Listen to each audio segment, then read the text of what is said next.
आज हम अपनी सीरीज के तहत दूसरा पार्ट प्रारंभ करने जा रहे हैं। पहले भाग में हमने सिंधु घाटी सभ्यता का वर्णन किया है। उससे लगभग 20 से 25 प्रश्नों की सीरीज हमने डाल दी है।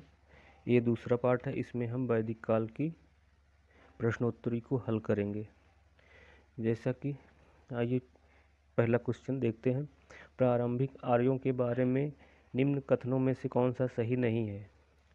इसमें है पहला ए, वे मुख्यतः नगरों में निवास करते थे, वे संस्कृत बोलते थे, वे घुड़सवारी किया करते थे, कई झुंडों में भारत पहुँचे थे। जैसा कि हम जानते हैं, आर्य मध्य एशिया से भारत आए थे। मध्य एशिया का मतलब पाकिस्तान, अफगानिस्तान, ईरान होते हुए ये लोग भारत पहुँचे थे। ये अपना पाकिस्तान हो गया, ये अफ़गानिस्तान, इधर से लगा हुआ ईरान। तो भारत इधर से ईरान, अफ़गानिस्तान, पाकिस्तान होते हुए भारत के पश्चिमी भाग पर जो सप्त सिंधु प्रदेश कहा जाता है, सिंधु नदी के किनारे वो लोग पहुँचे थे। वे संस्कृत बोलते थे, ये सही है। वह घुड़सवारी जबकि रथों का प्रयोग करते थे, घोड़े से मध्य एशिया से आए थे। वह कई झुंडों में भारत आए थे। जैसा कि हम जानते हैं, आर्य एक ही बार में भारत नहीं पहुँचे, कई बार में भारत आए थे। इसका पहला उत्तर होगा जो कि सही नहीं है। वो नगरों में निवास नहीं करते थे। आर्य सभ्यता पूर्णतः ग्रामीण सभ्यता थी। दूसरा क्वेश्चन देखते हैं।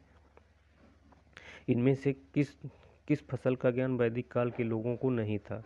उनको चावल का ज्ञान था, जौ का ज्ञान था, गेहूं का भी ज्ञान था, जबकि तंबाकू का ज्ञान नहीं था। तंबाकू अपने साथ पुर्तगाली लोग अपने साथ लेके आए थे। ये लगभग 1600 ईस्वी के आसपास भारत में प्रचलन हर जगह हो गया था। पुर्तगाली तो 1498 में आए थे, वही लोग इसको भारत में लेके आए थे। इसका उत्तर होगा बी। किस वेद में सभा को नरिष्ठ अर्थात सामूहिक वाद विवाद का उल्लंघनी कहा गया है? यजुर्वेद है, अथर्ववेद, सामवेद, ऋग्वेद। इसका सही उत्तर है अथर्ववेद, सी आंसर।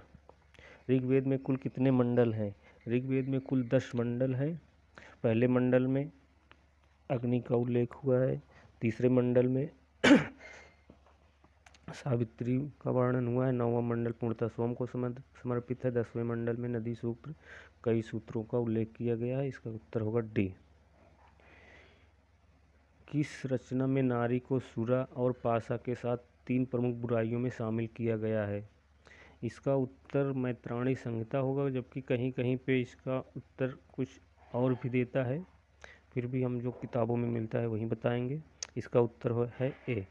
गायत्री मंत्र की रचना किसने की थी? गायत्री मंत्र की रचना विश्वामित्र ने की थी। गायत्री मंत्र का वर्णन ऋग्वेद के तीसरे मंडल में हुआ है। इस जो सविता या सूर्य को समर्पित है गायत्री मंत्र। अवेस्ता और ऋग्वेद के समान अवेस्ता किस क्षेत्र से संबंधित है? अवेस्ता या ईरान से संबंधित थे। आर्य शब्द का शाब्दिक अर्थ है। आर्य शब्द का शाब्दिक अर्थ है श्रेष्ठ एवं कुलीन। आर्य अपने को श्रेष्ठ और कुलीन मानते थे। यह स्वर्ण या गौरव वर्ण के होते थे। पूर्व वैदिक या ऋग्वैदिक काल में किसे माना जाता है? पूर्व या ऋग्वैदिक संस्कृत का काल किसे माना जाता है? पूर्व वैदिक 1500 से 1000 ईसा पूर्व। उत्तर वैदिक काल 1000 से 6600 ईसा पूर्व। किस देवता के लिए ऋग्वेद में पुरंदर शब्द का वर्णन किया गया है? इंद्र के लिए। पुरंदर के लिए, इंद्र के लिए पुरंदर शब्द का उल्लेख किया गया है। इनका वर्णन कई देवताओं में सबसे महत्वपूर्ण था। शुल्ब सूत्र किस विषय से संबंधित पुस्तक थी? यह ज्यामिति से संबंधित पुस्तक थी। अस्तोमा सदगमय कहाँ से लिया गया है? अस्तोमा सदगमय ऋग्वेद से लिया गया है। किस वेद में जादुई, माया और वशीकरण का वर्णन मिलता है? सामवेद, अथर्ववेद, यजुर्वेद, ऋग्वेद।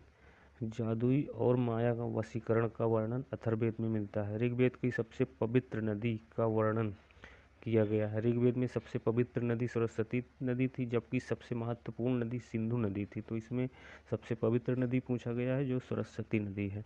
3 कर्म या पगों में 3 लोगों को माप लेने के कारण किसे उपक्रम कहा गया है। 3 पगों में तीनों लोग को नाप लेने के कारण ये विष्णु थे जो वामन अवतार में भिक्षा मांगने के लिए आए थे और 3 पग जमीन मांगने के लिए उन्होंने 3 पगों में तीनों लोगों को माप लिया था।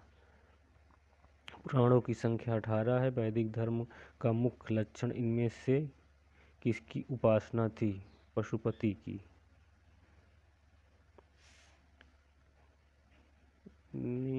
18वां क्वेश्चन, वैदिक धर्म का मुख्य लक्षण इनमें से किसकी उपासना थी? सॉरी, ये क्वेश्चन होगा प्राकृत की उपासना करते थे। निम्नलिखित में वह दस्तकारी कौन सी है जो आर्यों द्वारा व्यवहार में नहीं लाई गई थी? आभूषण, बढ़ईगिरी, लुहारगिरी। मृदभांड बनाते थे, आभूषण भी बनाते थे, बढ़ईगिरी भी थी, कि लुहारगिरी नहीं थी। आदि काव्य की संज्ञा किसे दी जाती? महाभारत, गीता, भागवत पुराण, रामायण को आदि काव्य की संज्ञा दी जाती थी। ये था हमारा वैदिक कालीन सभ्यता। इसके अभी और भी क्वेश्चन हैं जो नेक्स्ट पार्ट में हम उसका अगली सीरीज में पार्ट 3 में बताएंगे। वीडियो देखने के लिए धन्यवाद।